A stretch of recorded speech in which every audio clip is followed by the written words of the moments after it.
What if you woke up tomorrow in America in the year 1900? No phone beside your bed, no running water, just the factory whistle screaming at 5 a.m. You're 12 years old, your hands are already bleeding from yesterday's work, and you've got 14 hours of textile mill ahead. Here's what life was really like in early 1900s America. Hey, quick thing before we start. If you actually listen to these regularly, hit like or subscribe. I always wonder where everyone's at, so comment your city and what time it is. Weird to think some of you are having breakfast in London while I'm recording this at night here in the States. All right, let's head back to 1900. Trust me, it's going to be quite a ride. But first, get comfortable. Seriously, adjust those pillows. Pull up that blanket. Because where we're going, you're going to want to be cozy. Your eyes snap open in the dark, not because you want them to, because the factory whistle just ripped through the Lower East Side of Manhattan like a banshee. 5 o'clock, on the dot, every damn morning. The first thing that hits you is the cold. January, in New York, 1900. No central heating, no insulation, just you, your 2 younger siblings, and a paper-thin blanket on a mattress stuffed with corn husks. Yeah, corn husks. They crackle every time you move, and after a few months, they basically turn to dust. But hey, it's better than the floor. You're 12 years old. Your name is Giuseppe, but everyone at the factory calls you Joey. Your family came over from Italy 3 years ago. The American dream, right? Your little brother Marco is pressed against your back, stealing your body heat. He's 9. Too young for the factory, thank God. Your sister Anna, she's 7, curled up at your feet like a cat. The 3 of you share this mattress. Your parents sleep on another one across the room. That's generous. It's more like a box, maybe 10 feet by 12 feet. One window that faces a brick wall 6 inches away. The whole family lives here, eats here, exists here. The smell hits you next. It's complicated. There's the mildew from the walls that never quite dry out, the chamber pot in the corner that won't get emptied until someone makes the trip down 4 flights of stairs to the privy in the courtyard, the smell of unwashed bodies, because bathing means hauling water up those same 4 flights, heating it on the stove if you've got coal, and even then you're basically just moving the dirt around. But mostly, it's the smell of too many people in too small a space. The Kowalskis upstairs with their 6 kids, the O'Briens next door with their 5, the Goldsteins down the hall with their 8. This building, this 5-story walk-up on Orchard Street, it's got maybe 40 families crammed into it, 200 people, 4 toilets. You sit up, careful not to wake Marco and Anna. The corn husks protest. Your mother is already up. You can hear her in the darkness. The scratch of a match. The tiny flame illuminates her face for a second before she lights the kerosene lamp. She looks older than her 32 years. This place, this life, it ages you fast. Giuseppe, she whispers in Italian. Time to get up. Your feet hit the floor and immediately you regret it. The wooden boards are ice cold. There's frost on the inside of the window. Actually inside, you can see your breath in the lamplight, not like your warm bed right now with its soft sheets and thermostat set to whatever perfect temperature you want. You pull on your work clothes, same ones as yesterday and the day before and the day before that. They get washed on Sunday if there's time, if there's soap, if there's energy left after 6 days of work. The shirt is more patches than original fabric at this point. Your mother's had you stitching and restitching with whatever scraps she can find. The pants are too short. You've grown 3 inches this year, but new clothes? That's not happening. Not when the whole family makes maybe $12 a week, if everyone's working, if no one's sick, if the factory doesn't cut hours. Your boots, God, your boots. They used to be your father's. The sole is separating from the leather, and you've stuffed newspaper inside to cover the holes. Your toes poke through anyway. In about an hour, when you're walking through the slush and horse manure of the streets, your feet will be soaked, and they'll stay that way for the next 14 hours. Your mother hands you breakfast, a heel of bread, hard as a brick, and a tin cup of something that might charitably be called coffee. It's mostly chicory and hot water, but it's warm, and that's what matters. You dunk the bread to soften it. Your back teeth hurt. No dentist for people like you. When teeth go bad, you live with it until you can't. Then you find someone with pliers. Papa already gone, you ask, though you know the answer. Hour ago, your mother says. Your father works at the docks, unloading ships. He leaves at 4 to be first in line for work. Some days he gets picked, some days he doesn't. When he doesn't, he comes home with empty hands and empty eyes. You gulp down the coffee water, kiss your mother's cheek. She smells like kerosene and exhaustion. Be careful, she says, like she does every morning. Like being careful is something you have any control over when you're working in a textile mill with machines that could rip your arm off if you zone out for even a second. You're at the door when Anna's voice stops you. Joey? She's awake, peering at you from the mattress. Bring home candy. You force a smile. Sure, Piccola. Candy. There hasn't been candy in months, but lies are free and sometimes they're all you have to give. The hallway is darker than your apartment. No windows here. You feel your way to the stairs by memory, your hand sliding along the greasy wall. The Goldstein baby is crying somewhere. The O'Brien patriarch is coughing that wet tubercular cough that's been getting worse for weeks. Soon he won't be coughing at all. 4 flights down. Each step creaks. Some are rotting through. Mrs. Kowalski broke her ankle on these stairs last month. She still can't work. Her oldest boy, Stefan, he's 14. He's pulling double shifts to make up the money. The front door of the tenement opens onto Orchard Street, and the cold hits you like a physical thing. It's maybe 15 degrees. Your thin jacket might as well be made of paper, but at least you're outside, away from the suffocating closeness of the building. The street is already alive. This is the Lower East Side, the most densely populated place in the world. Yeah, the world. More people per square acre than Bombay, than London, than anywhere. Horse-drawn carts clatter over the cobblestones. Vendors are setting up their pushcarts, selling everything from rotting vegetables to suspiciously fresh meat. The smell of horse manure is everywhere. Frozen in some places, fresh and steaming in others. You step around a dead cat, or maybe it's a rat. Hard to tell in the pre-dawn darkness. The city doesn't clean these streets. Not down here. Not for people like you. Other kids are emerging from tenements, all heading the same direction. You recognize faces but don't know names. Polish kids, Jewish kids, Irish kids, Italian kids like you. All of you moving like a tide toward the factory districts. You fall into step with Tommy Flanagan from 2 buildings over. He's 13, been working at the mills for 3 years already. His left hand is missing 2 fingers, got caught in a loom last summer. The company gave him 2 days off, unpaid. Cold enough to freeze the balls off a brass monkey, Tommy says, his breath making clouds in the air. Least we're not at the coal mines, you say.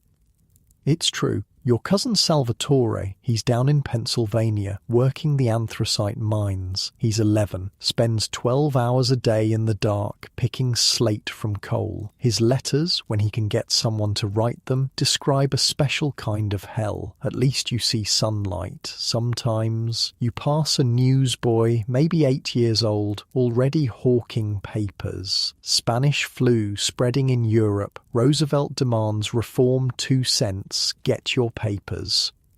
Spanish flu. That's all you need, as if tuberculosis, cholera, and diphtheria aren't enough. Disease spreads through the tenements like wildfire. Last summer, scarlet fever took 3 kids from your building in 1 week. The factory looms ahead, a 5-story brick monster belching black smoke into the dawn sky. The Anderson Textile Mill, your home for the next 14 hours, 6 days a week, 52 weeks a year, no vacation. vacation, no sick days, you stop working, you stop eating.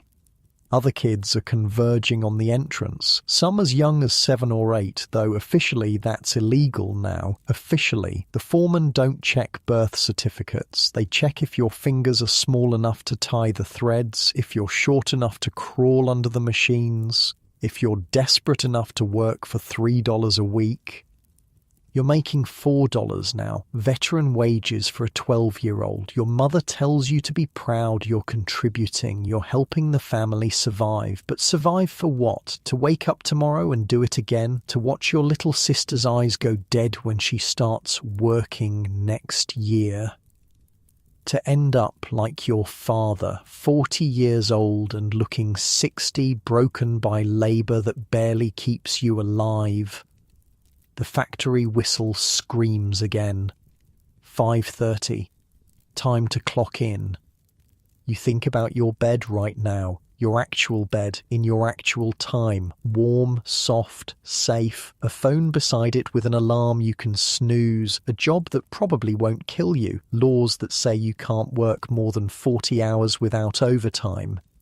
We won. Eventually. Kids like Joey, like Tommy with his missing fingers, like all these small bodies filing into the factory in the freezing dawn. They fought and suffered, and some of them died, but they changed things. Child labour laws, safety regulations, the 8-hour workday. But that's all in the future. Right now, it's January 1900 and you're 12 years old and the factory door is swallowing you whole.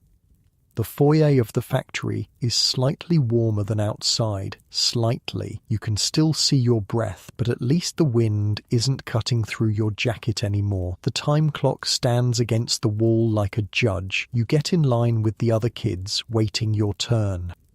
The older workers are already inside. They get first punch. Adults, teenagers, anyone over 14 is considered senior staff. You watch them shuffle past, these men and women who look ancient but are probably only in their 30s. The mill ages you, strips years off your life with every breath of cotton dust, every hour hunched over machinery, every day without sunlight. Move it along, rats.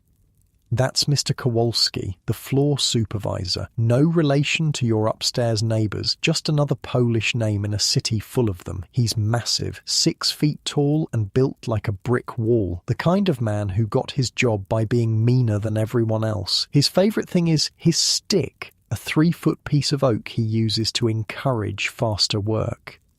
You punch your card. 5:31 a.m. 1 minute late, that's a penny off your wages. Doesn't matter that you've been standing in line. Doesn't matter that there's only one time clock for 200 workers. Late is late. The main floor of the mill hits you like walking into a wall. The noise is incredible. Hundreds of power looms running at once, all of them clattering and banging and shrieking. You'll be deaf by 40. Everyone is. Your grandfather back in Italy, he was a farmer. Lived to 70 with his hearing intact. Here? Different story. The cotton dust is already thick in the air. It's like fog, but fog that gets in your lungs and never comes out. Mill workers' cough, they call it. Everyone has it. That dry, hacking sound that follows you home, keeps you up at night, gets worse every year until it doesn't. The heat from the machines is starting to build. In an hour, it'll be sweltering in here. In summer, kids pass out from the heat. In winter, you go from freezing to broiling to freezing again when you leave. Your body never adjusts. It just endures. You make your way to your station. You're a doffer now, which is a step up from being a sweeper. Sweepers are the youngest kids, the ones who crawl under the running machines to clean out the cotton fibres. Every week someone gets their hair caught, or their hand, or worse. As a doffer, your job is to remove the full bobbins from the spinning frames and replace them with empty ones. Sounds simple. It's not. The machines don't stop. Ever. You have to dart in, grab the full bobbin, swap it for an empty one, all while the machinery is spinning at hundreds of rotations per minute. One wrong move, 1 second of distraction. You think about Tommy's missing fingers. Joey, you awake or what? That's Marie, the Irish girl who works the frame next to yours. She's 11, been here 2 years. Red hair that she keeps tied back tight ever since she saw Lucy Brennan get scalped when her braids got caught in a gear. Yeah, I'm awake, you say, taking your position.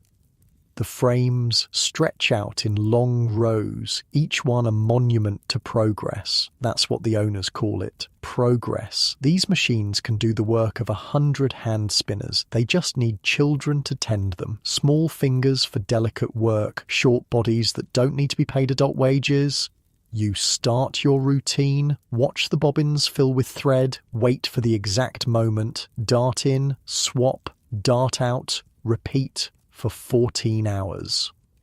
Within minutes, you're sweating despite the cold morning. The work is constant. No sitting, no stopping. If Mr. Kowalski catches you idle, that's a crack with his stick. Or worse, you're fired. And there's a line of kids outside waiting to take your place. The cotton fibers float through the air like snow. Pretty if it wasn't killing you. You tie your handkerchief over your nose and mouth, but it doesn't help much. By the end of the day, when you blow your nose, it'll be black. Around you, the mill is a symphony of misery. Kids coughing, machines screaming, supervisors shouting, and underneath it all, the constant clack, clack, clack of the looms, like a giant clock counting down the hours of your childhood. This isn't like your job. Your job probably has breaks, labour laws, someone making sure you don't die on the clock. Here, you're not a person. You're a part of the machine, a replaceable part. Heads up.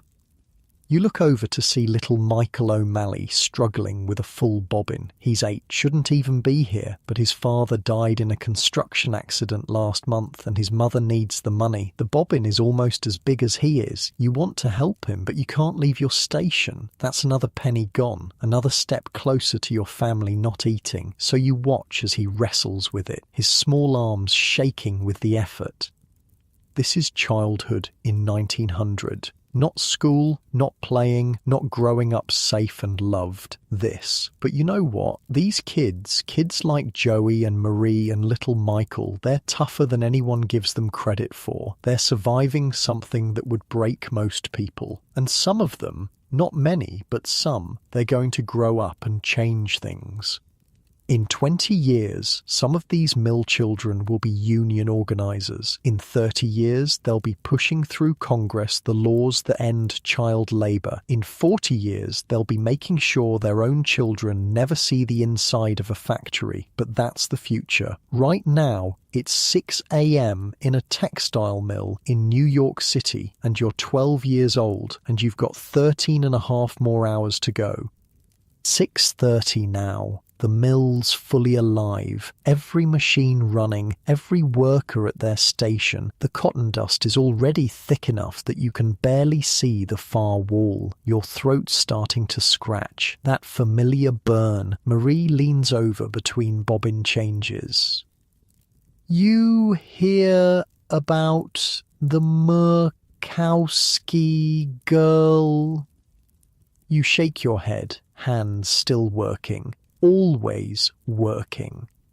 Caught her hair yesterday. Second shift. Marie's voice is flat, matter of fact. Pulled half her scalp off before someone hit the emergency stop. The emergency stop, right. The one that takes 4 men and a crowbar to actually engage. The one that costs the company $5 in lost production every minute it's down. The one they only use if someone's actually dying, and sometimes not even then. She alive, you ask? Yeah, but she ain't coming back. No workers' compensation in 1900. You get hurt, you're done. Your family better hope someone else can work, or it's the poorhouse. Or worse, 7 o'clock. Your fingers are already raw from the cotton fibers. They're like tiny needles working their way under your fingernails into every cut and scrape. By the end of the day, your hands will be bleeding. They always are. Little Michael O'Malley is struggling again. The kid's too small for this job, even by child labour standards. You watch him trying to reach a high bobbin, standing on his tiptoes, wobbling. Then it happens, his sleeve catches. Michael, but your shout is swallowed by the machine noise. The spinning frame starts pulling him in. His eyes go wide, pure terror. Without thinking, you abandon your station and dive for him. You grab his other arm and pull hard as you can. The machine's stronger, but you've got desperation on your side. The sleeve tears. Michael falls backward, lands on you. You both hit the floor hard. He's crying, but he's got all his parts. That's what counts. What the hell is this? Mr. Kowalski towers over you both, his stick raised. His sleeve got caught, sir. The stick comes down on your shoulder. Pain explodes down your arm. You left your station. That's 2 pennies. And you, he points the stick at Michael. Stop crying or you're out. Michael chokes back his sobs. He's 8 years old. This is what progress looks like in 1900. This is what's building America into an industrial powerhouse. The tears of 8-year-olds, the blood of 12-year-olds, the broken bodies of anyone too poor to be anywhere else. 7:30, your shoulders throbbing, but you keep working. You can't afford to slow down. The bobbins don't care if you're hurt. New girl starts today. Can't be more than 7. She's with the sweepers, crawling under the machines with a brush and pan. Her mother's working 3 rows over, keeping one eye on her daughter while trying to maintain her own quota. The girl's name is Sophia, Greek family just off the boat. She doesn't speak English yet, but she doesn't need to. The machines speak a universal language: work or starve. You watch her crawl under a running loom, inches from mechanisms that could crush her skull like an egg. Her mother's hands are shaking as she works. First day is always the hardest. After that, you just go numb. 8 o'clock, 2.5 hours in, 11.5 to go. Your back is screaming. The human body isn't meant to stand in one position for 14 hours, making the same repetitive motions. You're 12. Your spine is still growing. In 10 years, you'll be permanently hunched like half the adult workers here. But hey, at least you're not at your desk job right now, complaining about your ergonomic chair not being quite right. Joey, Marie hisses. Kowalski's coming. You speed up your movements. Look busy. Always look busy. Even when there's nothing to do, find something. Idle hands don't just do the devil's work here. They get you fired. Kowalski stalks past, his stick tapping against his palm. He stops at Sophia's mother, watches her for a moment, then moves on. She exhales. We all do. 8:30. Someone's throwing up. You can hear it over the machines, which means it's bad. Probably heat exhaustion, even though it's January. The mills are like ovens, all that machinery generating heat, nowhere for it to go. It's a Polish boy, maybe 10. He's on his hands and knees, heaving. The cotton dust makes everyone sick eventually, but some faster than others. Get him out, Kowalski shouts, and dock his pay for the clean-up. 2 older workers drag the boy toward the door. He won't be back. Can't show weakness here. There's 100 kids outside who won't throw up on the floor. 9 o'clock. Break time, someone shouts. Break time. That's funny. You get 15 minutes to use the bathroom, get water, and eat if you brought anything. 15 minutes for 200 workers and 4 toilets. The rush for the privies is insane. Kids are literally fighting to get in line. You've learned to hold it. Better to wait for the afternoon break than waste your entire 15 minutes in line. Instead, you head for the water barrel. It's lukewarm and tastes like metal, but your throat is coated with cotton dust and you need it. You gulp it down, knowing you'll pay for it later when you need to pee and can't leave your station. Marie's beside you, unwrapping a small bundle, half a potato and a slice of bread that's more mould than wheat. Want some? She offers. You shake your head. You're hungry, but not that hungry. Yet. She shrugs and eats it anyway. When you're poor, you don't waste food. Even mouldy food. Your stomach's already destroyed from all the crap you've eaten over the years. What's a little more damage? You hear Roosevelt might run for president, she says between bites. Yeah? Says he'll bust up the trusts, make things better for workers. You want to laugh, but it would hurt your throat. Politicians have been promising to make things better since before you were born. Yet here you are, 12 years old, working in a textile mill for pennies while men in New York mansions light cigars with dollar bills. Maybe, you say, because what else can you say? Hope is all some of us have. 9:15, back to work. The frames seem louder after the break, or maybe it's just that you got used to the relative quiet for 15 minutes. Your ears are ringing. They always are these days. Sometimes at night, lying on your corn husk mattress, the ringing is all you can hear. New problem. One of your bobbins is jamming. The thread keeps breaking. If you can't fix it, production slows. If production slows, Kowalski comes over. If Kowalski comes over, you try to retie the thread, but your fingers are shaking. Exhaustion, hunger, fear, all of it making your hands unsteady. Here, it's Stefan, the Kowalski boy from your building, not the supervisor, the other one. He's 14, been working here since he was 8. His fingers move like lightning, fixing the thread in seconds. "Thanks," you whisper. He nods and moves back to his station. Small kindnesses, that's how you survive here. Looking out for each other when the bosses aren't watching. 9:45. Something's happening at the far end of the floor. Commotion, shouting, then the sound everyone dreads. A scream cut short.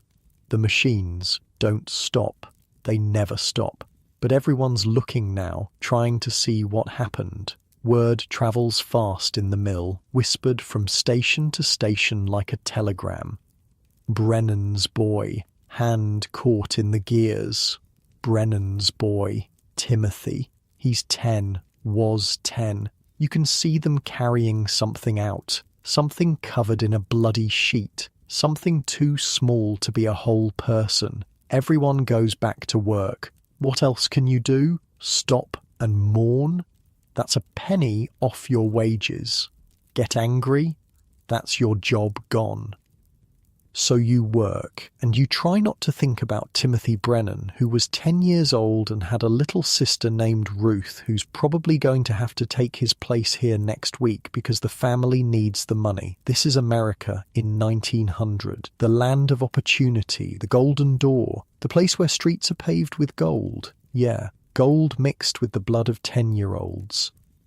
10 o'clock, 4.5 hours down. Your hands are bleeding now, right on schedule. The cotton fibers have worked their way through your calluses. You wipe the blood on your pants and keep going. Sophia, the new Greek girl, is crying under the machines. Silent tears because noise gets you fired. Her hands are black with machine oil and cotton dust. She doesn't understand why she can't go home. Doesn't understand that this is home now. 14 hours a day, 6 days a week. Her mother can't go to her, can't comfort her, can't do anything but watch and work and pray her daughter survives long enough to get used to it. You remember your first day. You cried too. Everyone does. Then you learn that tears don't change anything. They just make it harder to see the machines that are trying to kill you. "Hey kid," you call out to Sophia next time she crawls past. You say it's soft, so Kowalski won't hear. She looks up at you with huge brown eyes. You don't share a language, but you pull out the piece of hard candy you've been saving for 3 weeks, the one you were going to give to Anna. You toss it to her. She catches it, confused. You mime putting it in your mouth. She understands, pops it in. Her eyes go wide. Sugar. Probably the first sweet thing she's had in months. It's nothing. A piece of candy. But for a second, she almost smiles. Marie sees what you did. That was for your sister. Yeah. You're an idiot, Joey. Yeah, but we both know I did the right thing, because if we don't help each other, if we don't hold on to some scrap of humanity in this hellhole, then we might as well be machines ourselves. 10:30. The morning shift supervisor comes through, Mr. Harrison. He's worse than Kowalski because he's smart. Kowalski just beats you. Harrison finds ways to make you beat yourself. He stops at each station, checking production. If you're behind quota, that's a fine. If you're too far ahead, he raises your quota. You can't win. That's the point. He gets to my station, looks at my numbers. You're down from yesterday, Giuseppe. He uses my real name. He knows I hate it. Knows it marks me as different, foreign, other. Had to fix a jammed bobbin, sir. Excuses don't make textiles, boy. He marks something in his ledger. That's another penny gone, maybe two. At this rate, I'll owe the company money by the end of the week. That's not a joke. Some weeks, after all the fines and deductions, workers end up in debt to the mill. Company store prices, company housing rent, it all adds up. They own you more completely than slavery ever did. At least, slaves knew what they were. The machines roar on, always hungry, always feeding on cotton and childhood in equal measure.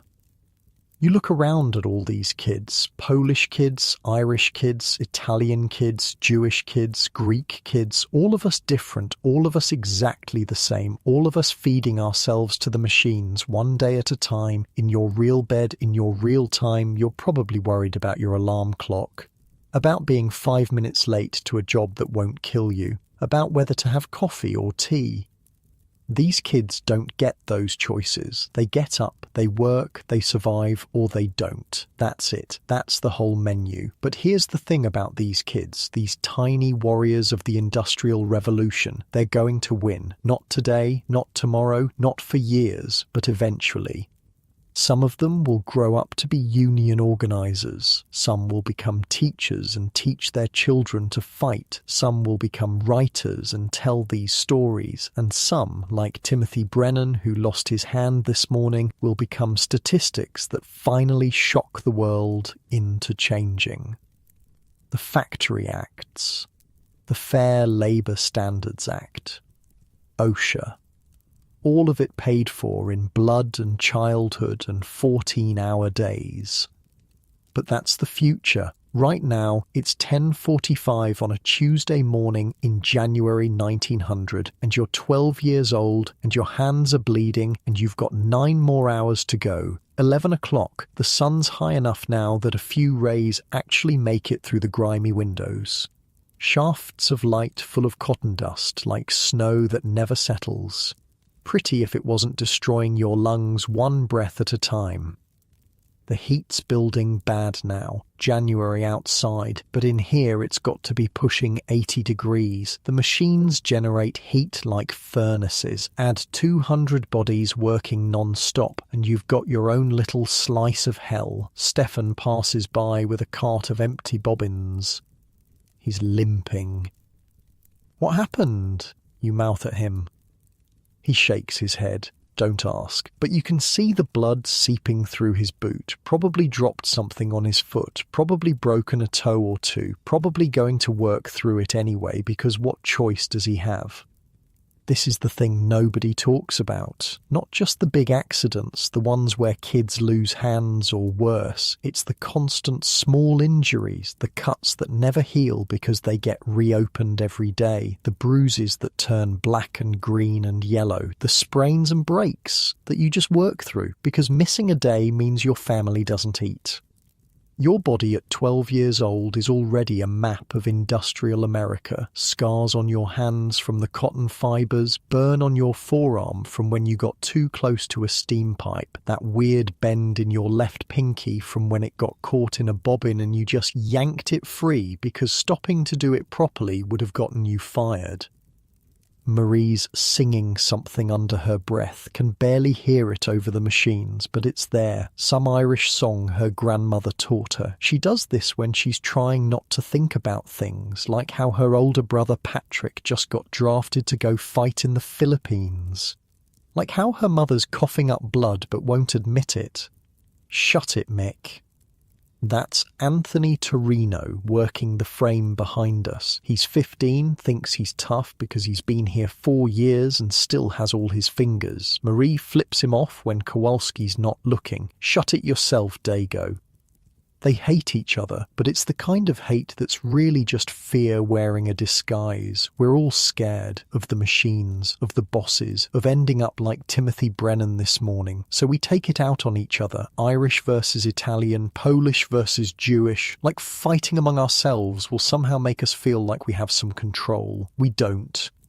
11:15. Your bladder's screaming now. That water you gulped at break was a mistake, but leaving your station means losing money, and you're already down, what, 4 pennies? 5? Lost count. So you hold it, and you think about your bathroom at home, at your real home, in your real time. Probably got 2 bathrooms, maybe 3. Clean. Private. A door that locks. Toilet paper that isn't yesterday's newspaper. Here, 4 privies for 200 workers. No doors, no privacy. And the smell. Jesus, the smell could knock a horse down.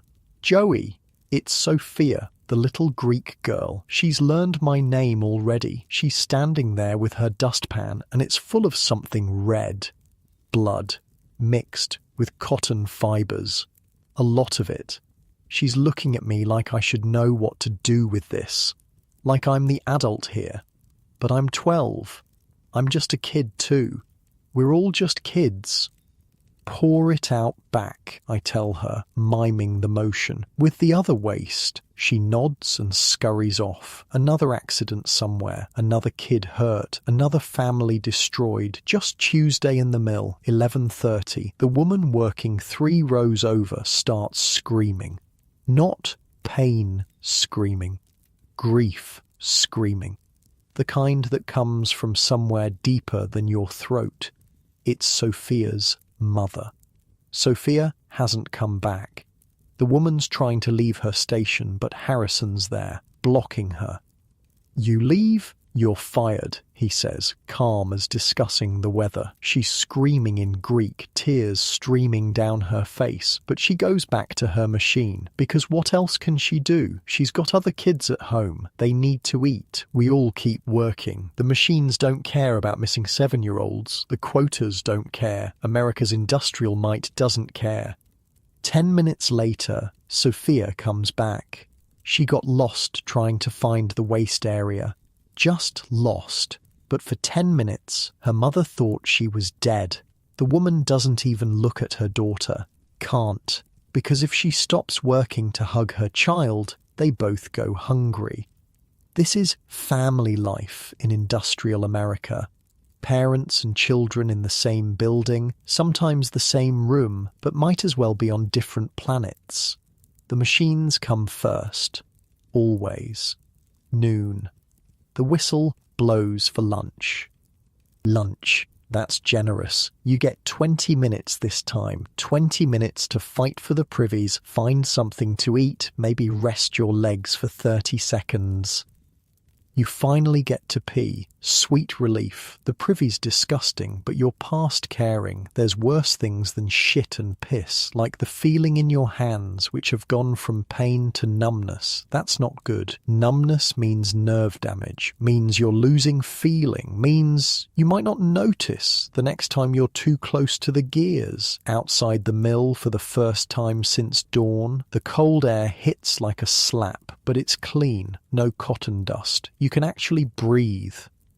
Groups of kids sit on the frozen ground, eating whatever they brought. Some have nothing. They just sit there, watching others eat. Pride keeps them from begging, but you can see the hunger in their eyes. You've got half a piece of bread your mother gave you. Was supposed to last all day, but your stomach's eating itself. You tear off a small piece, make yourself chew slowly. Make it last. Tommy Flanagan plops down next to you. His mangled hand is wrapped in a dirty rag. Heard about Brennan's boy, he says. Yeah. Hand got pulled right into the gears, took it clean off at the elbow. Jesus. His old man came by, started screaming at Harrison. They had to drag him out. He gonna sue? Tommy laughs, but it's not funny. Sue with what lawyer? With what money besides? Kid shouldn't have had his hand there. That's what they'll say. Worker negligence. Worker negligence. A 10-year-old boy loses his arm and it's his fault for not being careful enough around machines that could kill a grown man.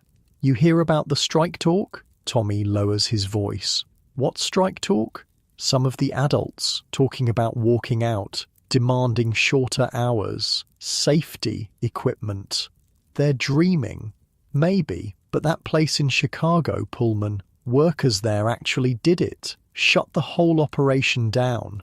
And Army came in, broke it up, bunch of people died. Of course they did. That's how it always ends. Workers demand to be treated like humans and the government sends in troops to remind them they're not. But still, the idea of it, of everyone just stopping, of saying no more, of making the machines go silent, it's a dangerous thought, the kind that gets people blacklisted, or worse. 12:15, back inside.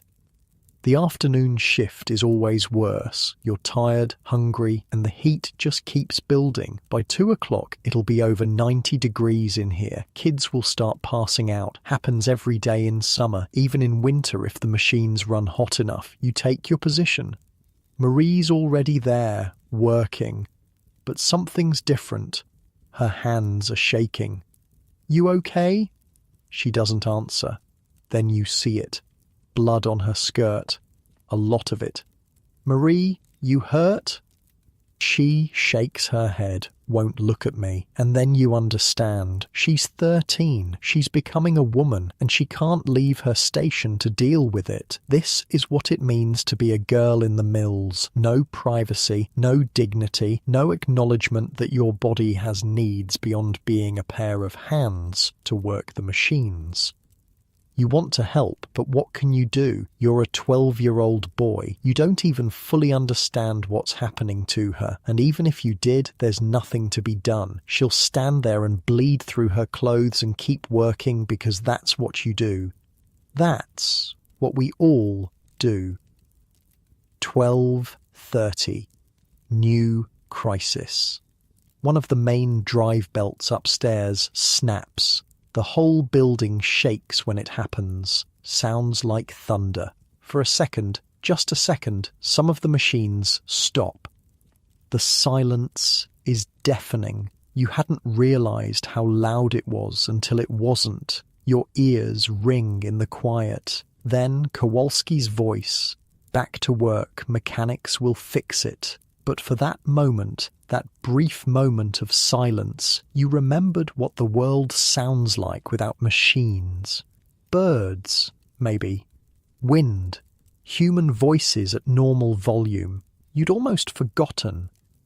The mechanics rush upstairs. These are the skilled workers, the ones who actually make decent money. They know how the machines work, how to fix them, how to keep them running. They're like priests in the church of industry. The rest of us are just sacrifices. 1 o'clock?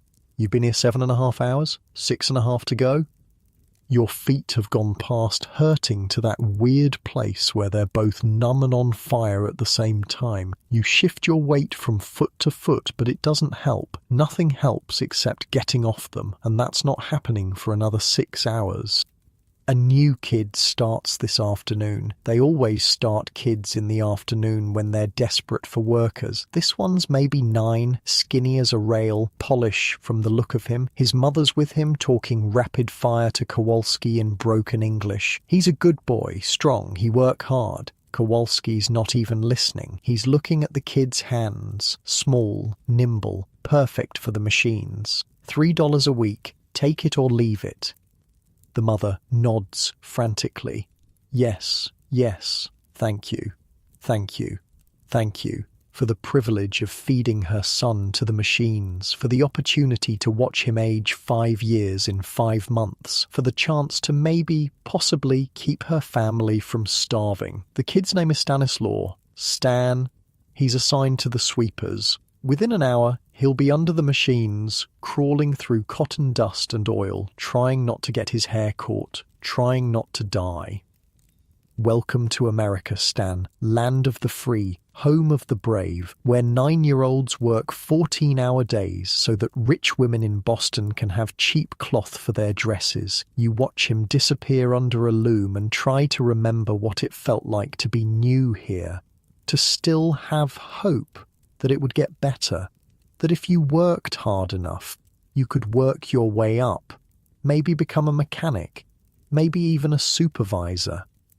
But then you look at the adult workers, the ones who've been here 20 years, bent backs, ruined lungs, missing fingers, still making barely more than you, still one accident away from disaster. There's no working your way up, there's just working until you can't anymore. 1:15. Something's happening at the loading dock. Commotion, shouting, not the usual kind. Word spreads like wildfire. Roosevelt's here. Theodore Roosevelt, the governor of New York, here at the mill. Everyone's trying to look without looking like they're looking. Even Kowalski seems nervous. Harrison's practically vibrating. Then he walks in, Roosevelt, shorter than you expected, but with this energy that fills the room. He's got a whole group with him. Men in suits with notebooks. A woman with one of those new camera things. They're here about Timothy Brennan, the boy who lost his arm. Someone, somehow, got word to the governor's office. Roosevelt walks right up to one of the machines, looks at it, looks at the kids working it. His face is like stone. "How old are you, son?" he asks Marie. 13, sir. "And how long do you work each day?" 14 hours, sir. He writes something in a notebook, moves to the next kid, and the next, asking questions, taking notes. The photographer's camera keeps flashing. He gets to you. "What's your name?" "Joey, sir. Giuseppe." "Italian?" "Yes, sir." "How old?" 12, sir." He looks at your hands, at the blood and scars. "From the work?" "Yes, sir." His jaw tightens. He writes more notes. Harrison's trying to intervene, talking about progress and necessity and the American economy. Roosevelt just keeps walking, keeps asking questions, keeps writing. He stops at little Stan, the new boy, who's just crawled out from under a machine. This boy can't be more than 9. "He's small for his age," Harrison says quickly. "I wasn't talking to you." The room goes quiet. Even the machines seem to hum softer. Roosevelt kneels down, eye level with Stan. "How old are you, really?" Stan looks at his mother, terrified. She nods. 9, sir." Roosevelt stands, turns to Harrison. "This ends. Sir, you have to understand. These people need the work. Children. These are children. The families depend. Then pay the adults enough that they don't need to send their babies to work." He's angry now, really angry. You can see it in how he holds himself, controlled but barely. "Change is coming," he says to the room, "to all of us. I promise you that." Then he's gone, just like that. Whirlwind in and out. For a minute after he leaves, nobody moves. Then Kowalski's stick comes down on a workbench. Back to work, shows over quotas don't fill themselves. And we do. We go back to work, because Roosevelt's gone, but we're still here, still poor, still hungry, still needing these jobs. But something's different. You can feel it, like the air before a storm. "Change is coming," he said. "Maybe, maybe not. Either way, you've still got 5.5 hours left on your shift." 1:30. Roosevelt's been gone 15 minutes and it's like he was never here. The machines don't care about governors. The cotton doesn't care about promises. And Harrison, he's walking the floor with a vengeance now, making up for looking weak in front of the big man. "You think that changes anything?" he says to no one in particular, to all of us. "You think some politician's going to shut us down? This mill employs 800 people, 800 families eating because these machines run." He stops at my station, looks right at me. "You want to go back to Italy, Giuseppe? Back to starving in Sicily?" I keep my eyes on my work. Don't answer. There's no right answer. That's what I thought. He moves on, but his point is made. We're trapped. All of us. The mill knows it. Harrison knows it. Hell, even Roosevelt probably knows it. You can't just shut down child labor without shutting down half the families in New York. 2 o'clock. The heat's unbearable now. January outside, but in here it's like August in hell. Sweat's pouring off everyone. The younger kids are swaying on their feet.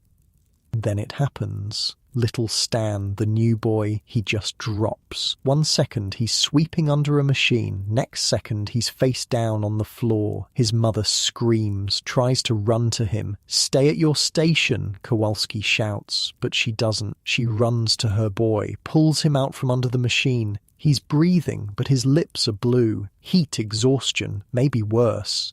"Get him water," someone says. "Get him outside," says another. But his mother just holds him, rocking back and forth, saying something in Polish over and over. A prayer, maybe, or a curse. Hard to tell the difference sometimes. Harrison appears. "You left your station." The woman looks up at him. There's something in her eyes I've never seen before. Not fear. Not anger. Something else. Something empty. "Fire me," she says in English. Clear as day. "Fire me." And he does. Right there. Her and the boy both. Out. She carries Stan toward the door. He's conscious now, sort of. Mumbling. She doesn't look back. That's 2 workers gone. 2 quotas that need filling. The machine's slow for nobody. You, Harrison points at a kid from the spinning frames, you're on sweeping now. Just like that. Someone else's tragedy becomes someone else's opportunity. That's how it works. Musical chairs, except when the music stops, someone loses a finger. Or worse. 2:15. My hands have stopped bleeding. That's not good news. Means the nerve endings are so damaged they're not even responding anymore. I flex my fingers, try to get some feeling back. Nothing. Marie's having a bad time. The blood's showing through her skirt now.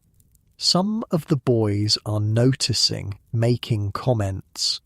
"Shut your mouth, Anthony," I tell him. "What are you? Her boyfriend?" I'm someone who's not a complete arse.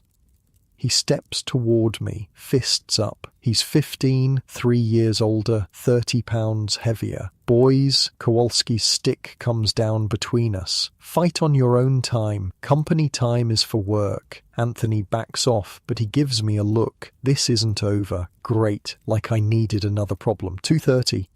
The girl at the end of our row starts laughing, not regular laughing, the kind that means something's broken inside. Her name's Catherine, been here 4 years. She's 14 now, but looks 40. The mill does that, ages you in dog years. She's just standing there, laughing at her machine, laughing at the cotton, laughing at nothing. "Catherine," Marie tries. "Catherine, stop." But she doesn't. She laughs harder, tears streaming down her face.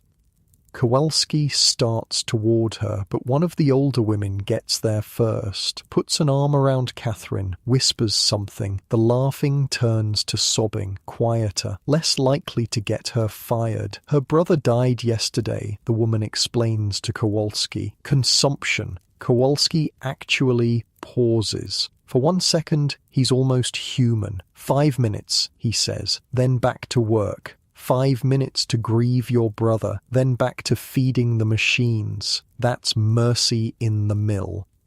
2:45. The accident whistle. That's 3 today. Average is 2. 3 means someone's dead or close to it. The machines don't stop. We've learned to work while listening for details. Whispers passed from station to station. 3rd floor. Spinning room. New girl.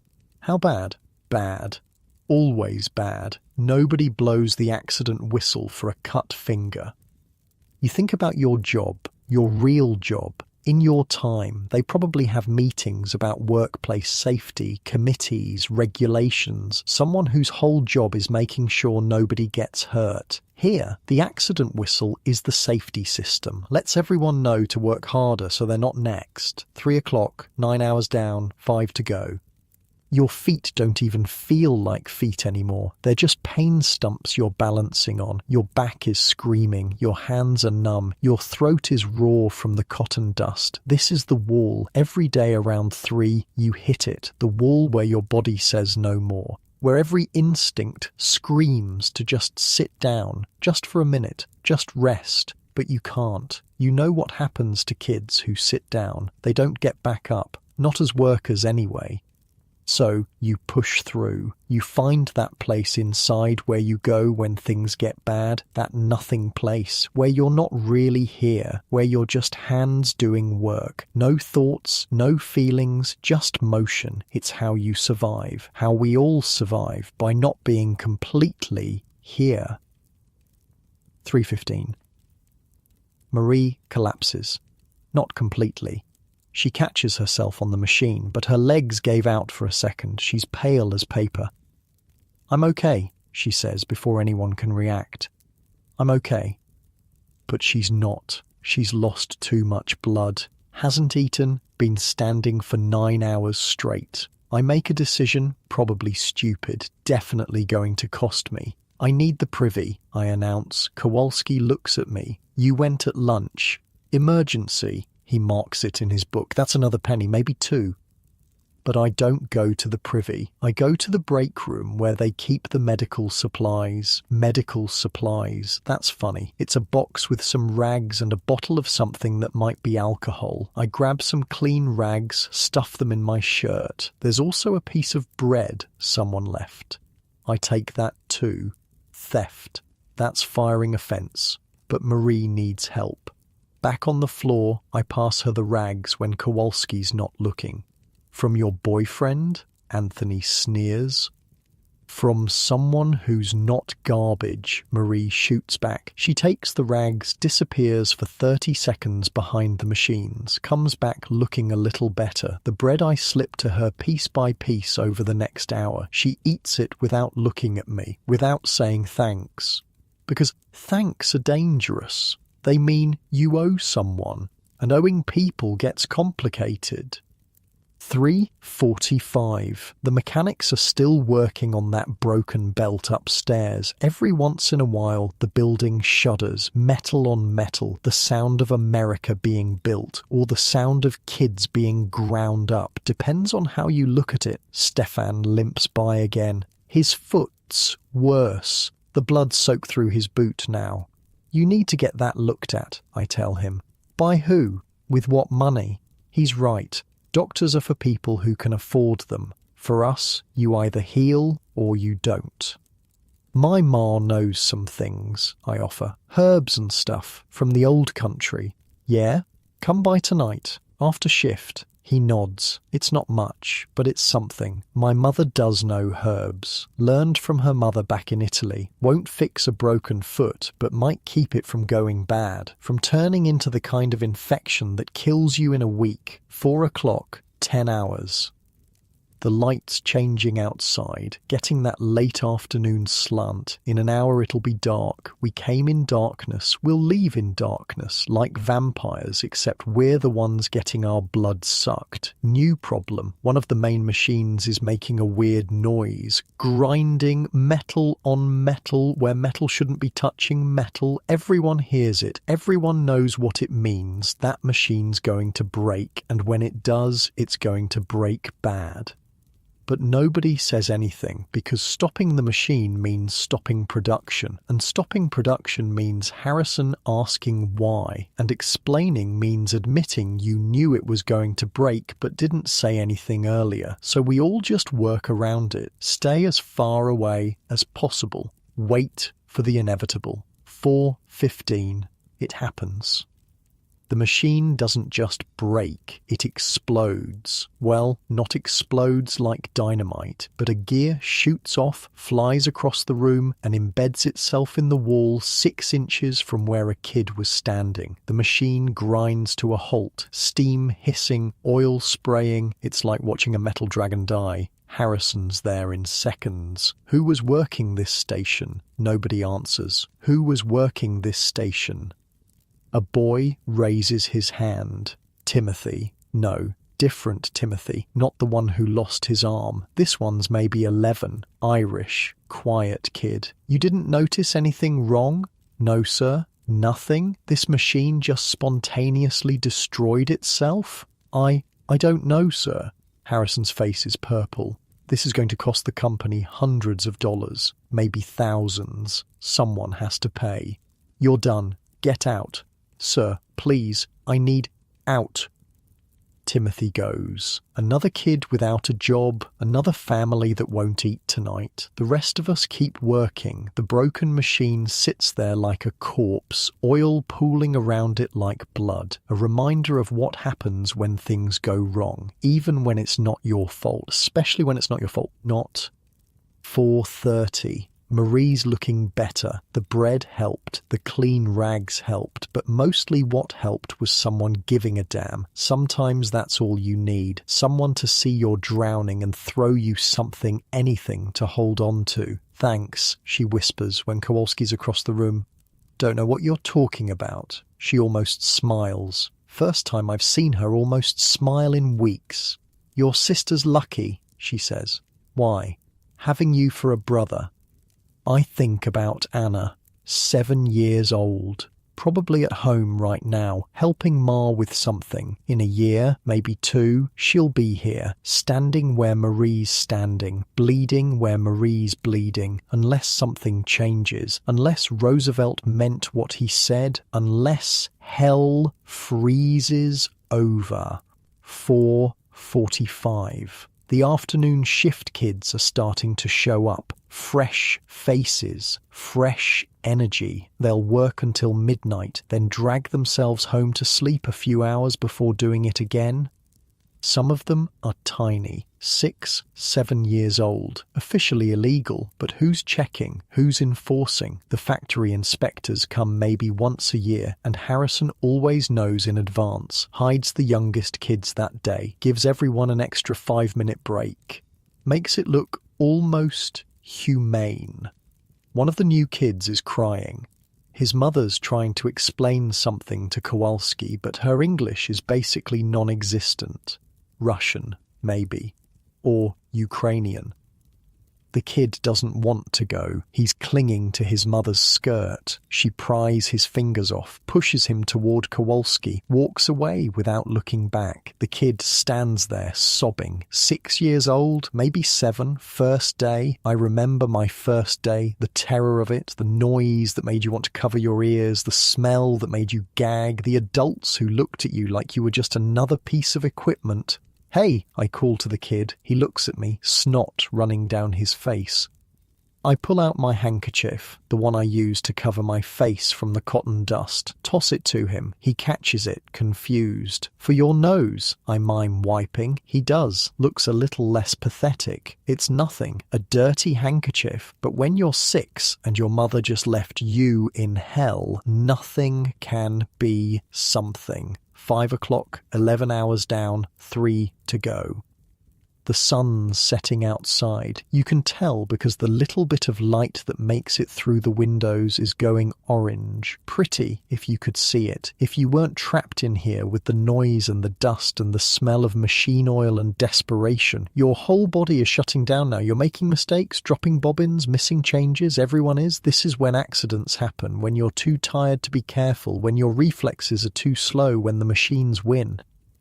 Stay sharp, Marie says to me, to herself, to anyone listening. Stay sharp, like that's a choice, like we can just decide not to be exhausted, but we try. We pinch ourselves, splash water on our faces when Kowalski's not looking, sing songs in our heads. Anything to make it to 7 o'clock, 5:15? The machines sound different now, or maybe it's just your ears giving up after 11 hours of constant noise. Everything sounds like it's underwater, muffled, far away.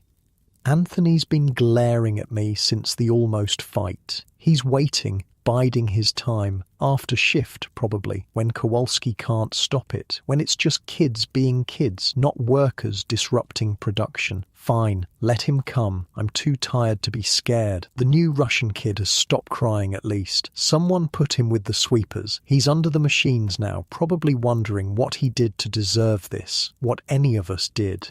Joey Stefan's beside me, his face grey. The foot's bad, really bad now. Can't make it to your place tonight, he says, can barely walk. I'll bring my ma to you. She won't come to our building. Nobody goes there after dark. He's right. His building is in 5 Points, even worse than ours. The kind of place where people disappear and nobody asks questions. Then what? He shrugs. That's it. That's his plan.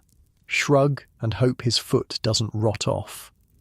This is healthcare in 1900. This is what happens when you're too poor to matter. 5:30. Harrison's making rounds again, checking quotas. He stops at each station, making notes. Some kids speed up when they see him coming, trying to look productive, trying to avoid the fine.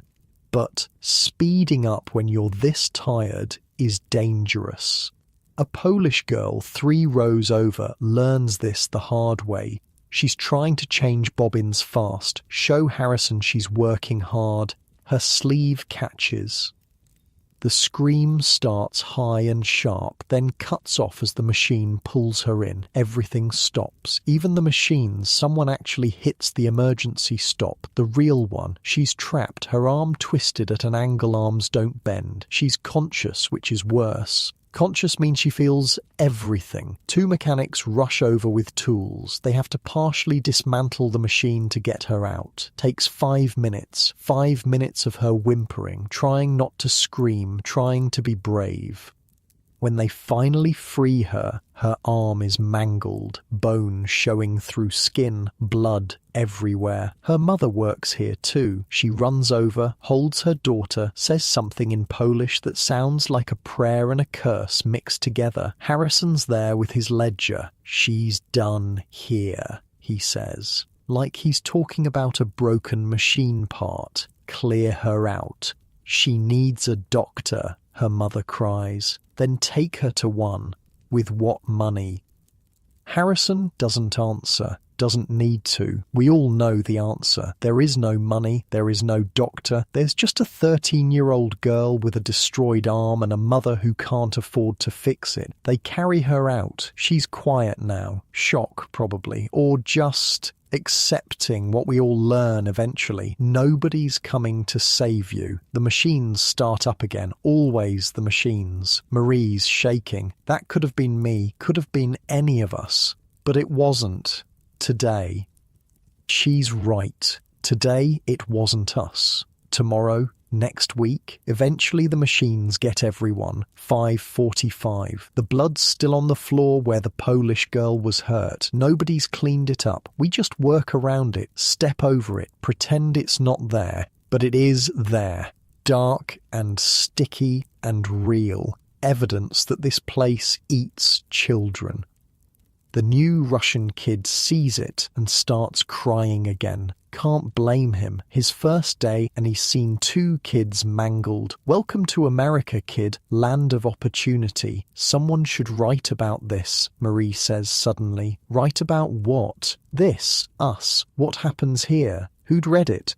I don't know. People. Regular people. The ones buying the cloth we make. I want to laugh. Regular people don't care where their cloth comes from. They care that it's cheap. Our blood makes it cheap. Maybe that Roosevelt guy, she continues, maybe he'd read it. He was just here. He saw it himself. But he can't be everywhere. Can't see every mill, every factory. She's got that look. The dangerous one. The one that means she's thinking thoughts that could get her fired. Or worse. 6 o'clock. 1 more hour. Your body's not even pretending to work right anymore. You're dropping every 3rd bobbin. Your timing's off. Your hands won't close properly. This is when kids lose fingers, when exhaustion wins and the machines take their toll. Stay awake, I tell myself, out loud. Don't care who hears. Talking to yourself now, Giuseppe? Anthony calls out. Going crazy like Catherine? Least I'm not going ugly like you. Weak comeback. But it's all I've got. My brain's running on fumes. He steps toward me again, but then something weird happens. Stefan steps between us. Stefan, who can barely walk. Leave him alone, Tony. Or what? You'll bleed on me? Or I'll tell everyone about that thing you did. You know, the thing. Anthony's face goes white. Whatever Stefan knows, it's bad. You wouldn't. Try me. Anthony backs off, goes back to his station. Crisis averted, for now. What thing? I ask Stefan quietly. No thing, but he doesn't know that. I almost laugh. Almost. 6:15, 45 minutes. The night shift is fully here now. Fresh workers ready to take our places. They look so clean, so rested. Were we ever that clean, that rested? Some of them are adults, real adults, not just teenagers. They get the night shift because it pays an extra 50 cents. 50 cents to work in the dark, when the accident rate doubles. When the exhaustion is so bad, people hallucinate. I see my replacement. A Polish kid, maybe 10. He's watching me work, learning the rhythm. In 15 minutes he'll take my spot and I'll finally be able to leave. If I make it 15 more minutes. You know what I want? Marie says suddenly. What? Ice cream. The randomness of it makes me actually look at her. Ice cream? Yeah, had it once, at Coney Island. My uncle took me before he died. Vanilla, cold and sweet, and she trails off, lost in the memory of one perfect moment in a life full of imperfect ones. What do you want? She asks me. I think about it. What do I want, besides the obvious, besides not being here? To see the ocean. You've never seen the ocean? Saw it from the ship when we came over, but not really. Not standing on a beach, not touching it. It's salty. Yeah? Yeah, and loud. Waves crash all the time, like machines, but better? Different. We're quiet for a moment. Two kids dreaming about ice cream and oceans while standing in hell. 6:20. The supervisor for the night shift arrives. Mr. Brennan, no relation to the kid who lost his arm this morning, just another Irish name in a city full of them. He and Harrison talk near the office, probably about Roosevelt's visit, about the Polish girl's accident, about the cost of it all. Not the human cost, the dollar cost. Always the dollar cost. 6:25. So close now, so close to leaving. Your legs are shaking, actually shaking, like when you have a fever, except you're not sick, just exhausted beyond what bodies are meant to handle. The Russian kid throws up, just leans over and empties his stomach right there on the floor. Nothing in it but bile and the bread they gave him at dinner break. His supervisor cuffs him on the head. Not hard, but hard enough. Clean it up. The kid doesn't understand English, but he understands the tone. Starts trying to clean it with his hands, his bare hands. Jesus Christ. I grab some cotton waste from my station, toss it to him, show him how to use it to soak up the mess. He looks at me like I'm an angel, like I've just saved his life. All I did was give him some garbage cotton. But when you're 6 and covered in your own vomit in a factory in a country where you don't speak the language, garbage cotton is salvation. 6:30. Night shift's taking over. That's time, Kowalski shouts. Day shift out, night shift in. The relief is physical, like someone just took a boulder off your shoulders, but we don't run for the door. We can't. Our bodies won't move that fast. We shuffle. Exhausted zombies heading for the exit. Marie's beside me. We don't talk. Too tired for words. The time clock is ahead. The beautiful, terrible time clock that says we're done for today. Punch out. 6:31. 13 hours, minus breaks, minus fines, minus everything they can think of to take from us. $3.70. That's what I made today, if I'm lucky. If Harrison doesn't find more reasons to dock me. $3.70 for 13 hours of my childhood. The cold air outside hits like a baptism. Harsh, but cleansing. No cotton dust. No machine oil. Just New York in January, dirty and frozen and beautiful because it's not the factory. Stefan's limping worse than ever. You sure about not coming? I ask. Can't make it that far. Then what? Hey, Giuseppe. Anthony. Of course. He's been waiting. We got business, he says. I'm too tired for this. Too tired to fight. Too tired to run. Too tired to care. Anthony, please. Not tonight. You made me look stupid in there. You don't need my help for that. Wrong thing to say. His fist connects with my stomach. I double over, gasping. But then Marie's there, and Stefan, and 2 other kids I don't even know. Touch him again and we all jump you, Marie says, matter of fact, like she's stating the weather. Anthony looks around. 5 against 1. Even he's not that stupid. This isn't over, he says. Yeah, it is, Stefan says. It's over because we're all too damn tired for this. Go home, Tony. Go home and sleep, and tomorrow we'll all pretend to hate each other again. But tonight we're just trying to survive. Anthony looks at each of us. Something in his face changes. The anger drains out, replaced by something else. Exhaustion, just like the rest of us. He walks away without another word. Thanks, I tell the others. Marie shrugs. We look out for each other when we can. They drift away. Different directions, different tenements, different hells to go home to.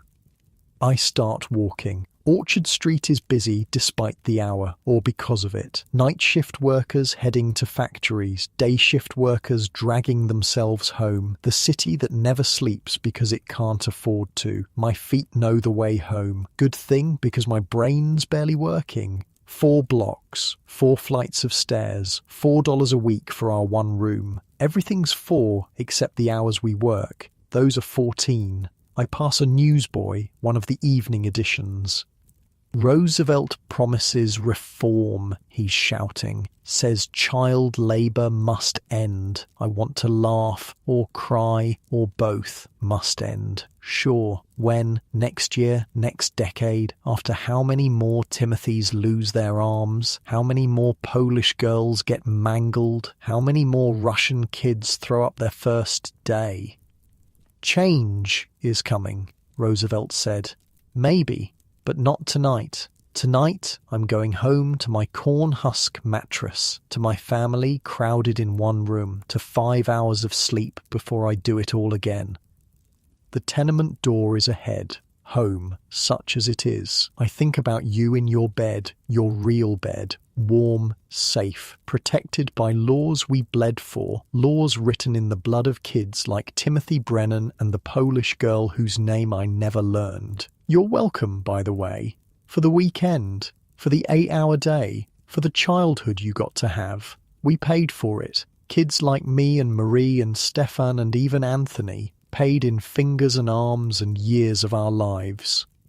Paid so you could lie there in comfort and listen to stories about how bad it used to be, how bad it was today. January something, 1900, when I was 12 and worked 13 hours and made $3.70, if I was lucky. The door to my building is right there, 5 more minutes, and I'll be home, eating whatever Ma managed to make, seeing Anna and Marco falling onto our mattress and trying not to think about tomorrow, because tomorrow I'll do it again, and again, and again, until something changes, or until I break, whichever comes first. The hallway of my tenement is pitch black, no windows, no gas lamps, just the smell of too many people and not enough air. I feel my way up the stairs by memory and sound, Mrs. O'Brien's baby crying on the 2nd floor, Mr. Goldstein's cough on the 3rd, the Kowalski kids fighting on the 4th. My legs barely make it up the steps. Each one feels like climbing a mountain. 13 hours on your feet and stairs become your enemy. The door to our apartment is cracked open. Ma always leaves it open a little when I'm working, says it's so I don't have to knock and wake the little ones, but really it's because she can't sleep until she hears me come home safe. Giuseppe? It's me, Ma. The relief in her voice kills me every time.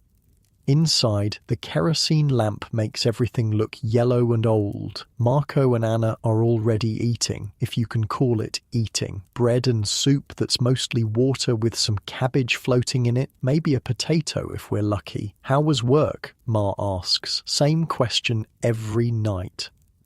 Fine, I say. Same answer every night. We both know I'm lying. She saw the blood on my clothes this morning. She'll see new blood tomorrow, but we pretend. It's easier than the truth. Anna jumps up and hugs me around the waist. Joey, did you bring candy? That promise from this morning feels like a year ago. Not tonight, Piccola. Maybe tomorrow. She doesn't complain. 7 years old and she already knows not to expect things. That's what poverty does. Teaches you not to hope too hard. I sit down and Ma puts a bowl in front of me. The soup's thin but hot. After 13 hours of nothing but a piece of bread, it tastes like heaven. Papa, I ask. Working late. Extra shift at the docks. Extra shift means he got picked for night work, means an extra $1, means maybe we'll have meat this Sunday, or maybe not. Maybe the landlord will want his back rent. Maybe someone will get sick and need medicine. Maybe is all we have.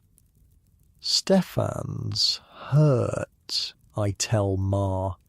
His foot. Bad. She nods.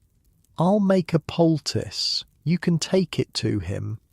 His building's in 5 points.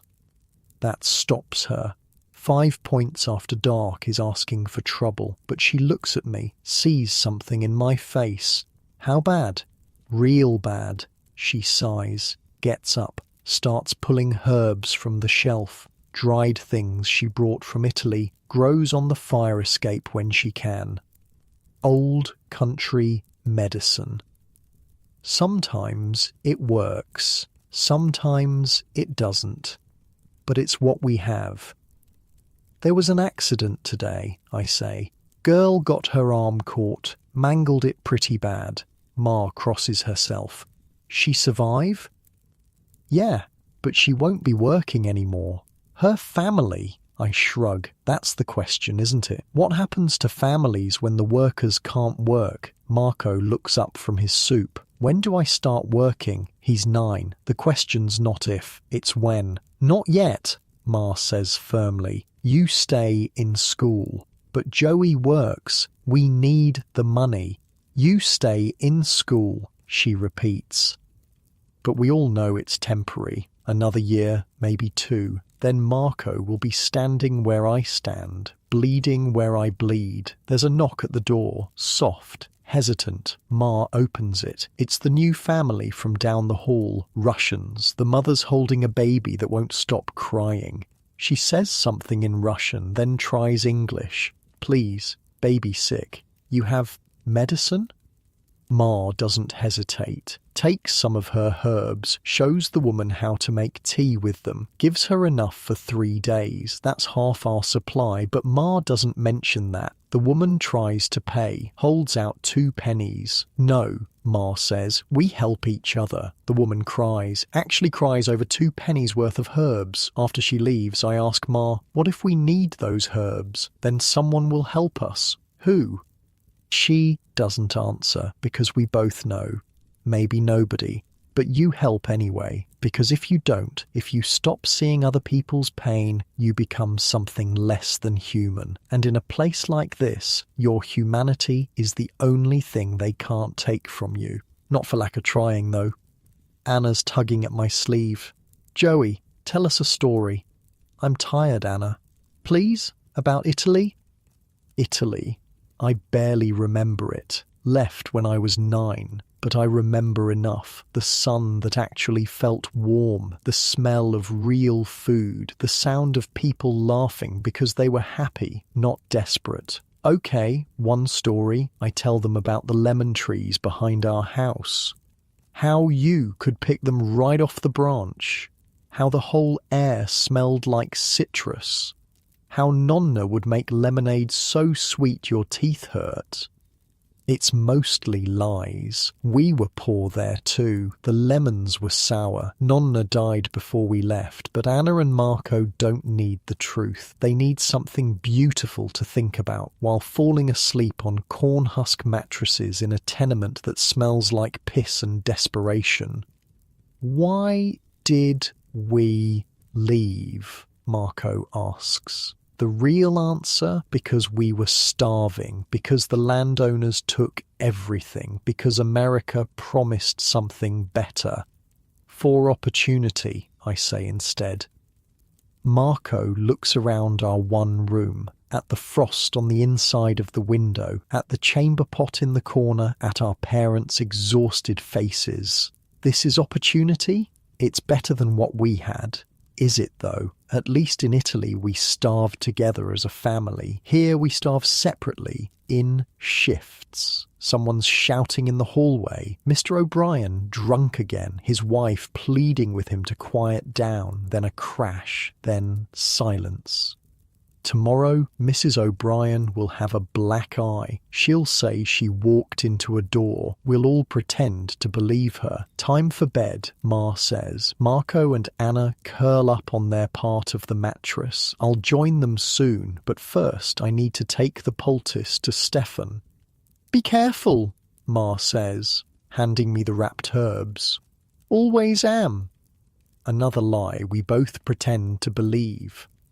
Outside, the temperature's dropped even more. My thin jacket is useless. The walk to 5 Points is 20 minutes in good weather. Tonight it'll take 30, maybe 40. The streets are different at night, darker, meaner. The day workers are inside. The night people are out. Drunks, thieves, women selling themselves for food money, kids younger than me running in packs, picking pockets. This is the other economy, the one that runs on desperation and darkness. I keep my head down, walk fast, don't make eye contact, don't look like a target, don't look like anything. 5 Points is worse than our neighbourhood. If our tenement is hell, 5 Points is hell's basement. The buildings lean against each other like drunks. The streets are more sewage than cobblestone. The smell is indescribable. Stefan's building doesn't have a door, just an opening where a door should be. I climb to the 3rd floor, stepping over people sleeping in the hallway, or maybe not sleeping, hard to tell, better not to know. Stefan's family has 2 rooms, luxury by 5 Points standards. His mother answers, recognizes me from the mill. Joey, what are you doing here? Brought something for Stefan's foot.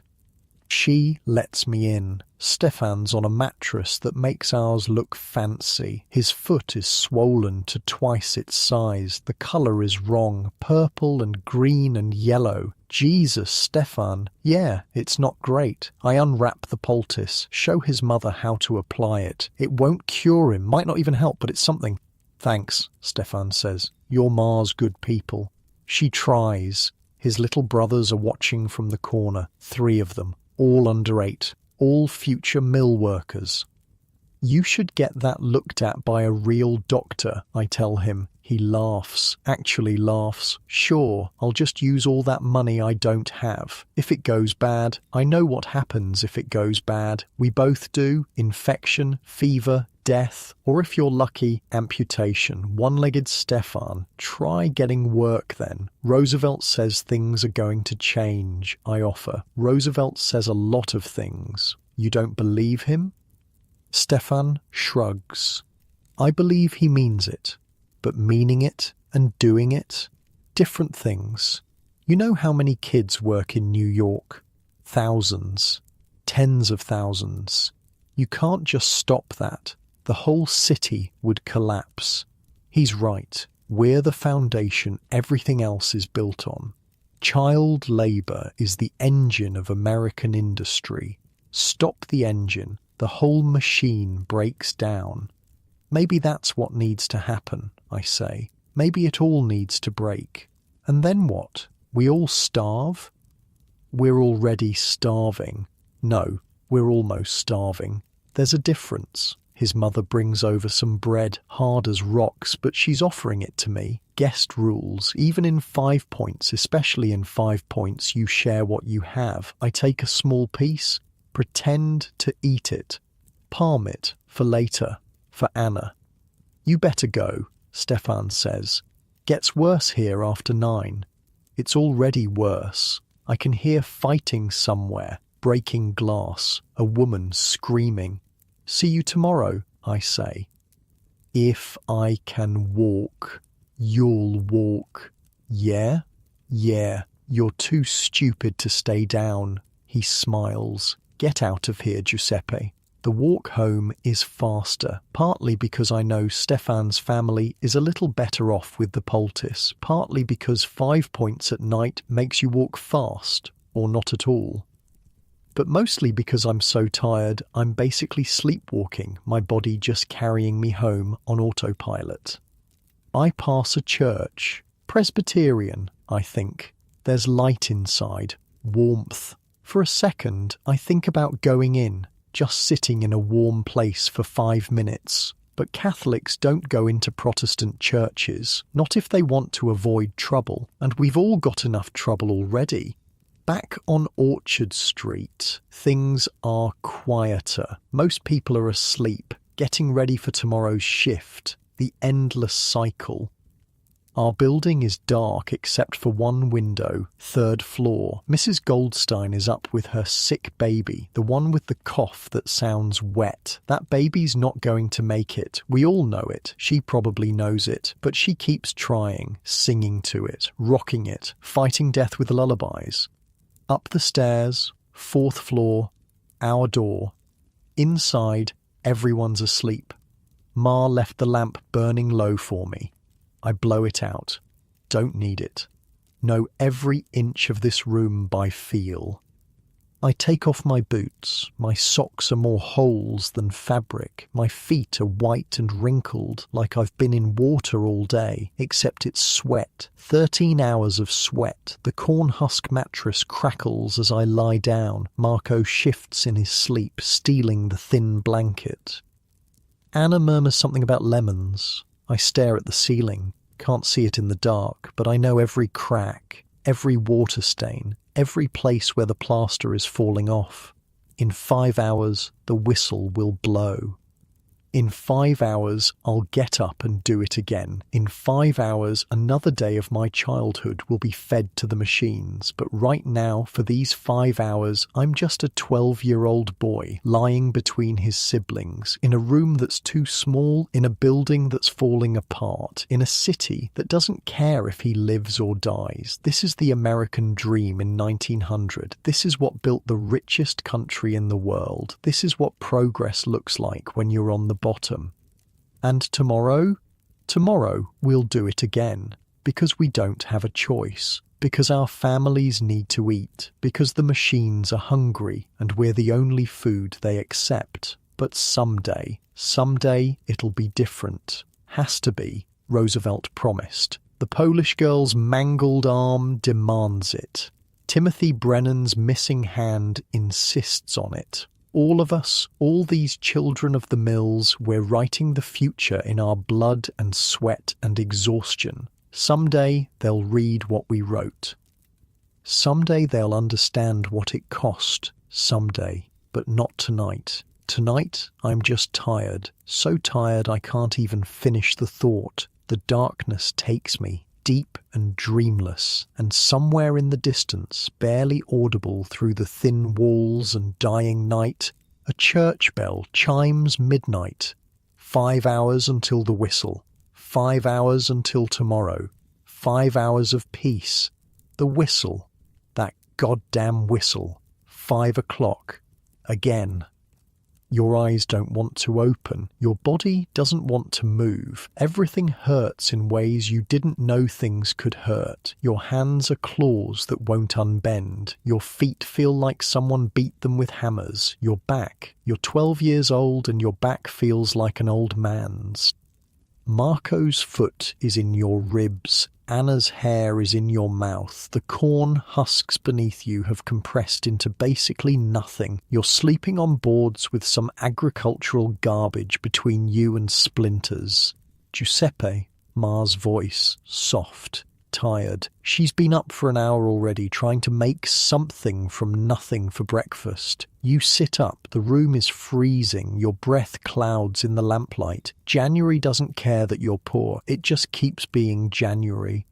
Same clothes as yesterday. They're stiff with dried sweat and cotton dust. They smell like the mill, like machine oil and desperation. But they're the only work clothes you have, so on they go. Your hands, Jesus, your hands. They're worse than yesterday. The cuts have scabbed over, but the scabs are cracking. Fresh blood seeping through, and they're so stiff, like someone replaced your fingers with wood. You flex them, work them, try to get some movement back. You're going to need these hands for another 13 hours. Anna's awake, watching you. Does it hurt? She asks. What? Everything. Smart kid, too smart. No, you lie. You get used to it. She looks at your bloody hands, your bent posture, the way you wince putting on your boots. I don't want to get used to it. Neither did you. Neither did any of us. But want and get are different words in different languages. Ma hands you the same breakfast, brick-hard bread, fake coffee, but today there's something else, a tiny piece of cheese. Ma, we can't afford. Eat, you eat. The cheese tastes like heaven, like something from the world before the mill, the world where food had flavour beyond survival. Papa's at the table. He made it home sometime in the night. He looks dead. Not dying. Dead. Like someone propped up a corpse and put work clothes on it. How was the docks, you ask. He doesn't answer, just stares at his coffee. His hands are shaking, not from cold, from exhaustion so deep it's rewired his nervous system. This is what we're all heading toward. This zombie existence, working until we're not even human anymore, just meat that moves. The walk to the mill is the same but different. Same streets, same faces, same destination. But Stefan's not there. His foot finally won. Marie's walking slower than yesterday. That Polish girl who mangled her arm. Her mother's walking alone. Tommy Flanagan falls into step beside me. You hear, he says. Hear what? They're talking strike. They're always talking strike. No, for real this time. The adults, they had a meeting. When? Last night, after shift, down at Donnelly's. Donnelly's is a bar where the Irish workers go. If they're meeting there, they're serious. What are they asking for? 10-hour days, safety equipment, compensation for injuries. I want to laugh. Might as well ask for the moon. The company will never... I know, but they're going to do it anyway. When? Don't know. Soon.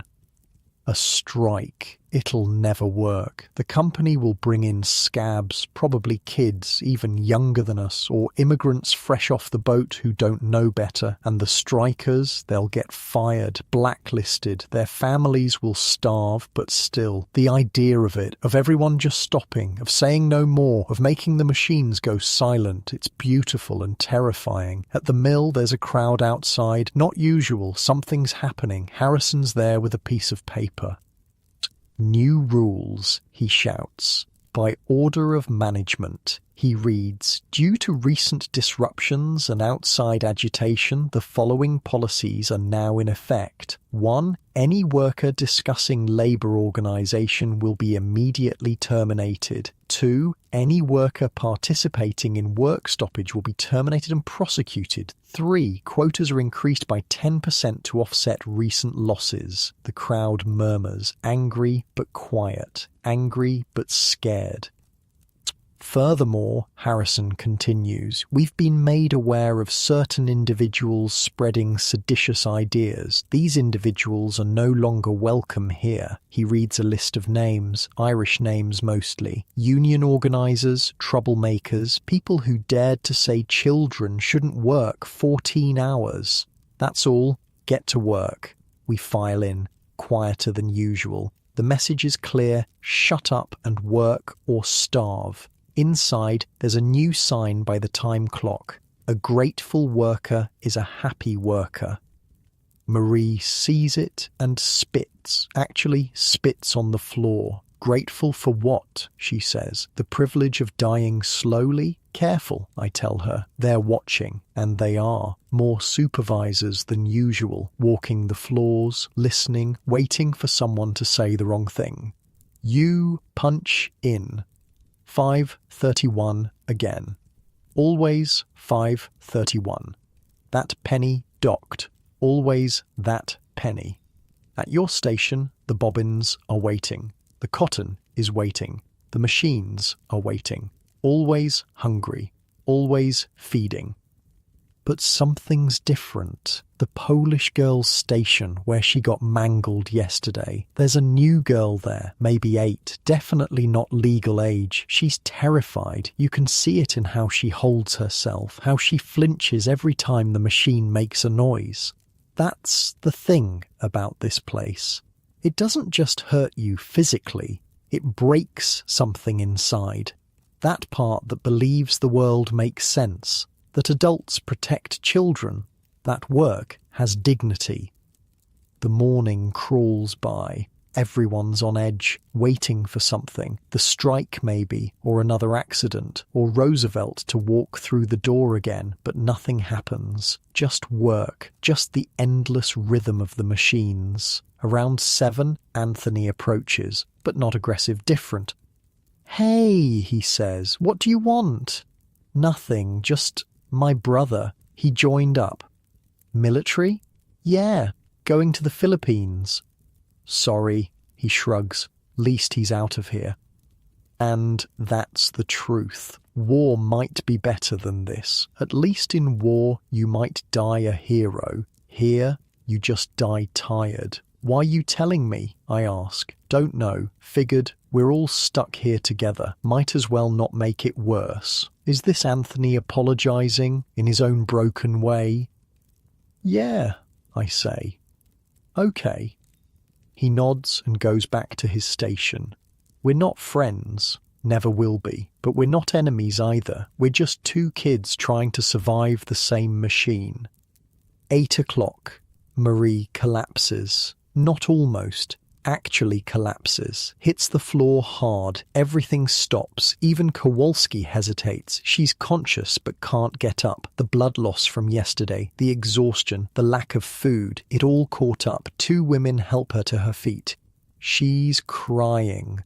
Not from pain. From shame. From the knowledge that she can't work means she might get fired. "I'm okay," she keeps saying. "I'm okay." But she's not. We all see it. Kowalski makes a decision that surprises everyone. Take her to the break room, 15 minutes, then back to work. Mercy from Kowalski? No. Practicality. Training a new worker costs time. Cheaper to let Marie rest 15 minutes than replace her. But still, 15 minutes of humanity in 13 hours of hell. I catch her eye as they help her away. Try to tell her without words that it's okay, that nobody thinks less of her, that we all break eventually. 9 o'clock. The new girl at the Polish girls' station gets her hair caught. Not bad, just a small tangle, but she panics, starts pulling, making it worse. Without thinking, I abandon my station, rush over, grab her hand before she can pull harder. "Stop," I tell her. "Stop." She doesn't understand English, but she understands my tone. Freezes. I work her hair free carefully. Takes maybe 30 seconds. But those are 30 seconds I'm not at my station. "Back to work, Giuseppe." That's 2 pennies, maybe 3, but the girl still has her scalp, so worth it. She looks at me with huge eyes, says something in Polish. I don't understand the words, but I understand the meaning. Thank you. Thank you for seeing me as human. The morning drags. Every minute an hour. Every hour a year. The cotton dust is thick. The heat is building. The noise is constant. This is eternity. This is hell. This is progress. 10 o'clock, break time. Marie's back at her station, pale but standing. I slip her my bread from this morning, the piece I saved. Eat, Joey, eat. She eats, small bites, making it last. I'm not going to make it, she says quietly. Yes, you are. No, I mean it. I can feel it. Something's wrong inside. You're just tired. It's more than that.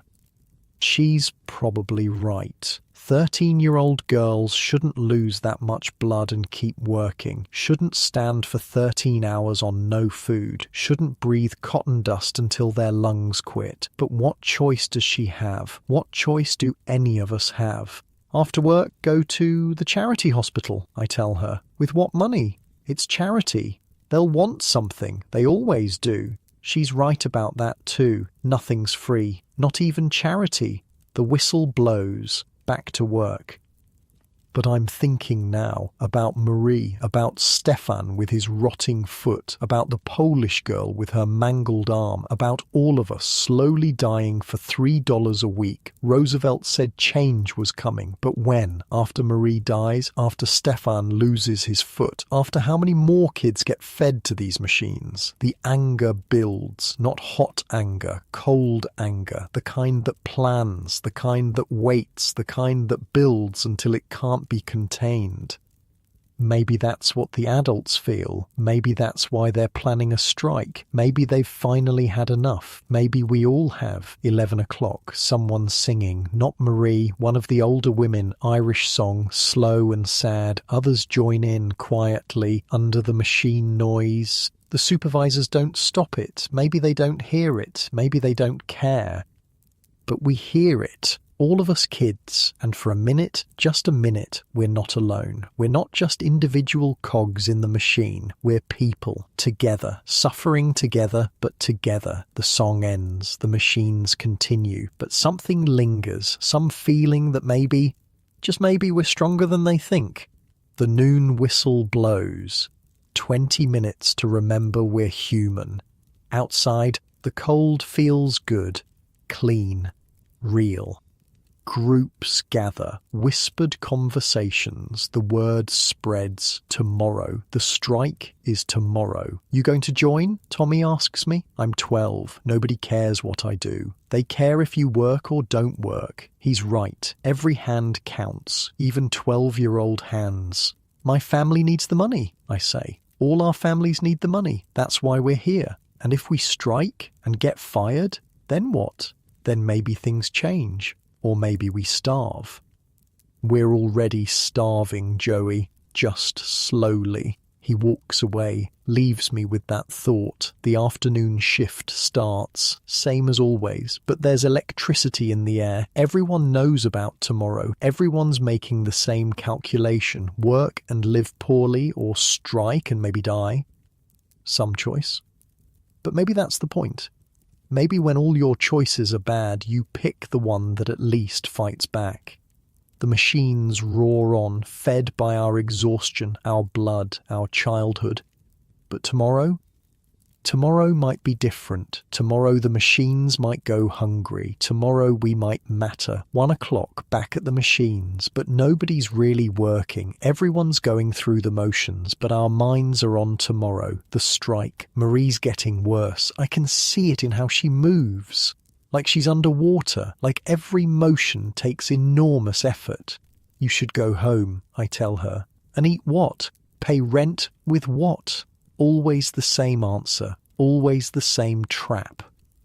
The new Polish girl, the one whose hair I freed, she keeps looking at me, finally works up courage to approach, hands me something wrapped in cloth. It's bread, with actual butter on it. I try to give it back. She pushes it toward me, points at herself, then at her hair, then at me. Thank you, she's saying. Thank you for being human. I split it with Marie. We eat it fast before anyone sees, before anyone can take it away. The butter is like a memory of better times, times that maybe never existed, but we imagine they did. My mother used to make butter, Marie says, back in Ireland, before the landlords took our cow. What happened? What always happens? We left or we died. So we left. And came here.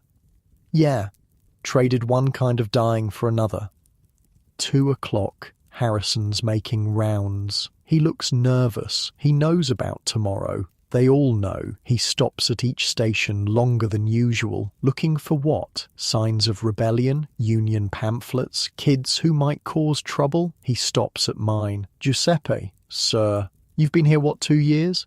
Yes, sir. Good worker. Steady. Reliable. Where's this going? The company values workers like you. Workers who understand their place. Who don't cause trouble. Sir?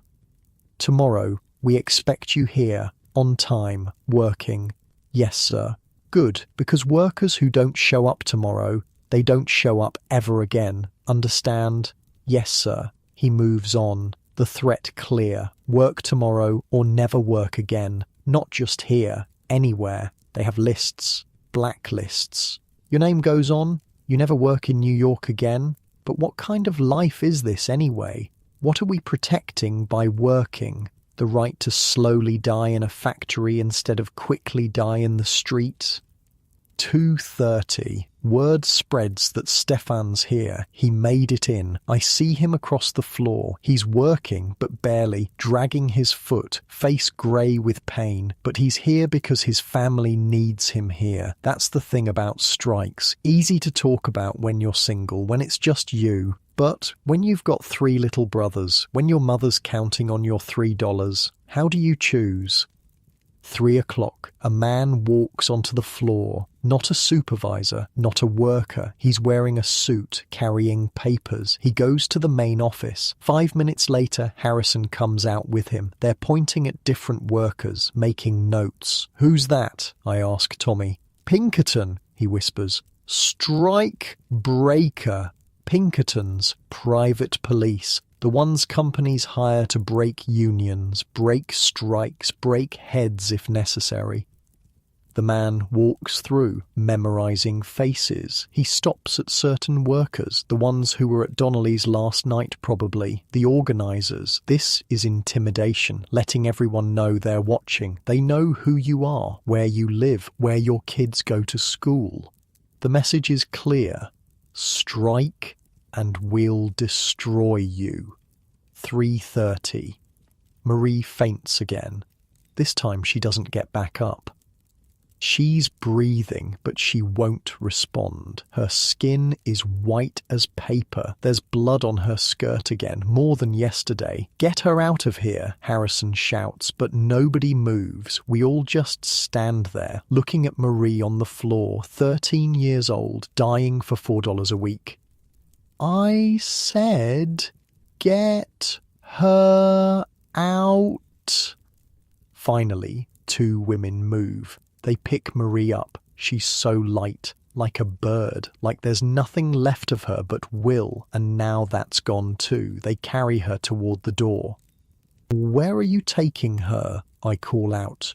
Charity hospital, one says. I'm coming with. No, you're not, Harrison cuts in. You leave, you're fired. I look at Marie being carried out. Look at Harrison. Look at my station. $3.70. That's what my family needs. That's what keeps us from the street.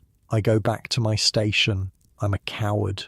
We all are. Watching a 13-year-old girl get carried away, probably to die, and we just keep working.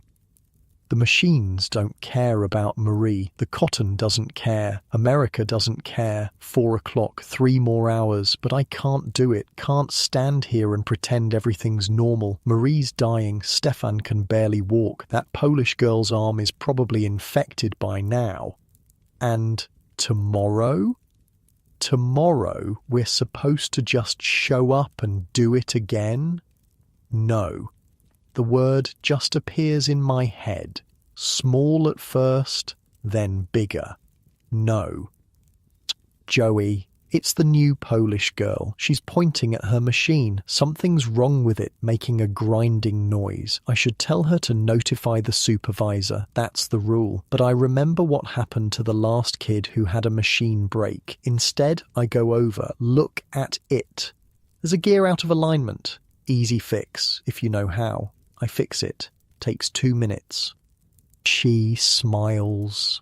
First time I've seen her smile. She looks like an actual child when she smiles, not a factory worker, just a little girl who fixed a problem. That's when it hits me. We're all just children, playing at being adults because the real adults failed us. Our parents, too broken by their own struggles to protect us. The government, too corrupt to care. The companies, too greedy to stop. We're children raising ourselves in the worst possible classroom. 4:30. The Pinkerton man is back, this time with two others. They position themselves around the floor, watching, writing in notebooks, making sure everyone sees them. Tommy leans over. They're scared. Of what? Us? Of tomorrow. Of what happens when the machines stop. They'll just hire others. Maybe, or maybe not. Maybe there's more of us than them. Maybe we matter more than they want to admit. 5 o'clock. 2 hours left. The sun's going down outside. Another day almost done. Another day of childhood spent. I think about Anna. 2 more years and she'll be here, standing where I stand, unless something changes. That's what this is really about. Not us. We're already lost, already fed to the machines, but the ones coming after us. Anna, Marco, Stefan's little brothers, the Polish girl's siblings she probably has. Maybe we can save them. Maybe that's worth the risk. 5:30. Harrison calls a meeting, right there on the floor. Listen up, management wants me to be clear. Anyone who doesn't show up tomorrow is terminated. Anyone who interferes with workers who do show up is arrested. Anyone who damages company property is prosecuted. What about our damages? Someone shouts from the back. Who said that? Silence. I asked who said that. More silence. But we're all thinking it. What about our damages, our stolen childhoods, our broken bodies, our dead friends? Get back to work. We do, but something's changed. The fear is still there, but there's something else too. Anger, real anger, the kind that builds and builds until it explodes. 6 o'clock, 1 hour, word comes from outside. Marie made it to the hospital. She's alive, for now. That's all we get. Alive for now. Better than dead, I guess. Stefan limps by. His foot is worse. Definitely infected now. He needs a doctor, real medicine, but he'll be here tomorrow if there's work, or standing on the picket line if there's a strike. Either way, that foot's going to kill him eventually. You okay? I ask. Do I look okay? You look like death. Feel worse. The poultice didn't help? It helped, just not enough. Some things are beyond herbs, you know. Yeah, I know, some things are beyond everything except money, and we don't have that. 6:15, the whistle will blow soon, another day done, and tomorrow everything changes, or nothing does. The Pinkerton men are still watching, still writing. They know who's going to strike. They probably know who's going to scab. They know everything except what it feels like to be 12 years old and exhausted and angry and scared all at once. Joey, it's Anthony. What? Tomorrow. You striking? Don't know. Me neither. We stand there, 2 kids who fought yesterday, united today by indecision. My old man says striking is stupid, he says. Says we should be grateful for work. Yeah, but he doesn't work here. Doesn't see what we see. What do we see? He gestures at the floor, at the bloodstains, at the kids who look like old people, at the machines that never stop eating. This. 6:30. The whistle blows. Day shift out, night shift in.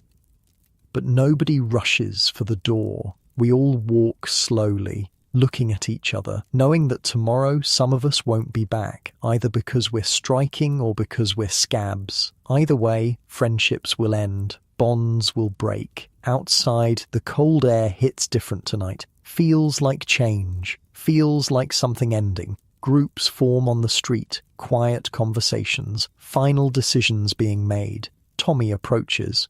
You in? I don't know. It's simple. Either you stand with us or against us. It's not simple. I've got family. We all do. Then you know why it's not simple. He looks at me, really looks at me. You're right. It's not simple, but sometimes the complicated choice is still the right choice. He walks away, joins a group of older workers, Irish mostly, the ones with the most to lose and the least left to lose it. I start walking home, alone for once. No Stefan, no Marie, just me and my thoughts and the weight of tomorrow. The streets are busy, night workers heading in, day workers heading home. The eternal exchange. I pass the newsboy. Roosevelt condemns child labour, he's shouting. Demands congressional action, congressional action. That's rich. By the time Congress acts, I'll be an old man if I live that long. At my building, I stop. Look up at our window. The lamp is lit. Mars waiting, always waiting. Inside, climbing the stairs, I make my decision. Not for me, not even for my family, for Anna, for every Anna who deserves better than 13 hours in a textile mill. I'm striking tomorrow. Inside our apartment, the scene is the same as always. Ma cooking, Papa exhausted. Marco and Anna doing whatever children do when they still get to be children. How was work? Ma asks. Marie's in the hospital. Ma stops stirring. What happened? She collapsed, lost too much blood. Ma crosses herself, whispers a prayer. There's going to be a strike, I say. Tomorrow. Papa looks up. First time he's really looked at me in days. You're not joining, he says. Papa, you're not joining. We need the money. We need things to change. Change doesn't feed your sister. Anna's watching us, taking it all in, learning that sometimes adults disagree, sometimes there's no good answer. If I don't strike, I say slowly, Anna will be in that mill in 2 years, maybe less. And if you do strike, she'll be in the poorhouse next week. He's right. They're both right. That's the trap. Every choice leads to suffering, just different kinds. We eat dinner in silence. The soup's thinner than usual, the bread's harder, but it's food, and we're together, and tomorrow that might not be true. After dinner, I sit with Anna and Marco, tell them stories about Italy, about lemon trees and warm sun and grandmothers who lived past 40. Will we ever go back? Anna asks. No. Will things get better here? I want to lie.